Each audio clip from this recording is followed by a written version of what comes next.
The FAA late last night lifted its ban on U.S. flights landing in the Tel Aviv airport, Ben Gurion International Airport. Now, this had only lasted for a few days. There were concerns that the conflict going on right now between Israel and Hamas militants in Gaza could have risked some sort of damage to a U.S. flight. There are reports that the rockets that Hamas has been firing at Israel could theoretically reach to Tel Aviv, so it's not impossible. It was just extremely unlikely. Now, while they've lifted it, the agency says that they will continue to closely monitor the very fluid situation around Ben Gurion Airport and will take additional actions as necessary. I can't imagine how the threat to Tel Aviv could grow stronger after this point. But if it was, I would not be against the FAA reinstating the ban, especially considering what just happened in Ukraine just a few weeks ago, Absolutely. Or just less than a couple weeks ago.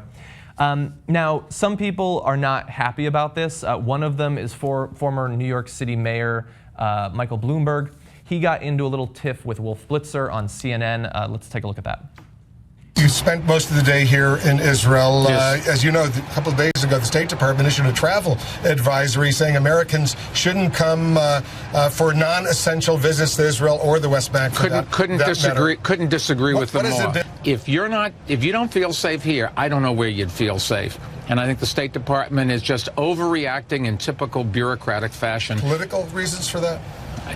Why would you think that? Do you think it? I'm asking you. That's ridiculous. Why would you think that? It's an outrage for you to accuse one of our agencies. I'm just asking. By asking the question, you're implying that our government does things for political reasons, and maybe every once in a while they do. But it's your job to prove it. Just the allegation against our government, I personally take as an offense. No, I was just asking you if you thought that there was some political motive behind the travel advisory or the FAA Number one, I wouldn't know. Because a lot of people in Israel do, you know. I don't know. You don't know, and the other people don't know. But just the tone of the question of trying to create dissension, it's insulting to America. Michael Bloomberg has identified the most offensive thing going on in Israel right now. That is Wolf Blitzer's tone.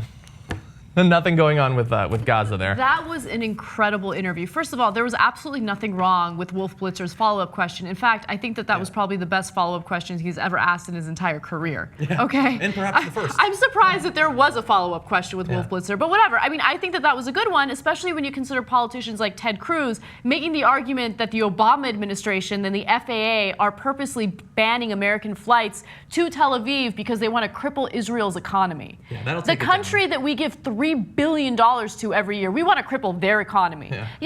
There are people claiming that the FAA and the Obama administration is doing this for political reasons. That's why Wolf Blitzer asked the question. That's why Bloomberg should answer the question, but he refused to do so, and he got defensive for no reason. And also, really, you're going to say that it's the safest place to be right now?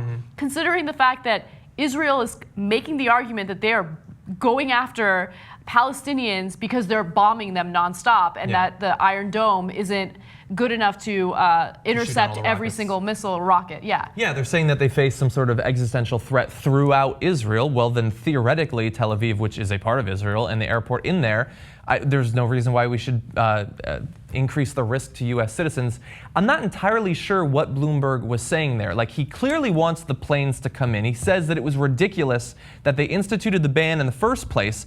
Absolutely ridiculous. But when Wolf Blitzer says, do you think it's political, he was even more offended by that. So what, are you just saying that the FAA are cowards? It's not a political thing? They just don't have the cojones to fly to Tel Aviv? I don't really understand the position he has there. This is a perfect example of how the government is in a lose-lose situation, right? So the FAA bans the American flights. And the reason why it does that is because they're worried about flights being shot down or being in the crossfire of a rocket, or who knows. But no, we do know it's not a safe area right now, especially considering that 600 Palestinians have died as a result of this ridiculous conflict between the Israelis and the Palestinians, right? And of course, there were casualties on the Israeli side as well, not nearly as many. But they're taking safety precautions to ensure that people are safe. And it doesn't matter. Like, they're going to get criticized for it. Had they not done it and a plane was shot down, what do you think the news coverage would be? I think the Republicans would have been very easy on Obama because he was showing strength there. I'm going to partly disagree with you. I think that right now, Ben Gurion International Airport in Tel Aviv is a perfectly safe place to be at. But that doesn't mean that the FAA is wrong in any way to institute the ban, or that unilaterally U.S. carriers instituting a ban just for their own planes are wrong in any way. I don't think that that's the case either. It's just, you want to do something about what's going on there. And so the question about if there's a political basis for the ban, I think is totally fair. I think that it's kind of ridiculous. I don't think that Obama is exercising that sort of control over what the FAA does.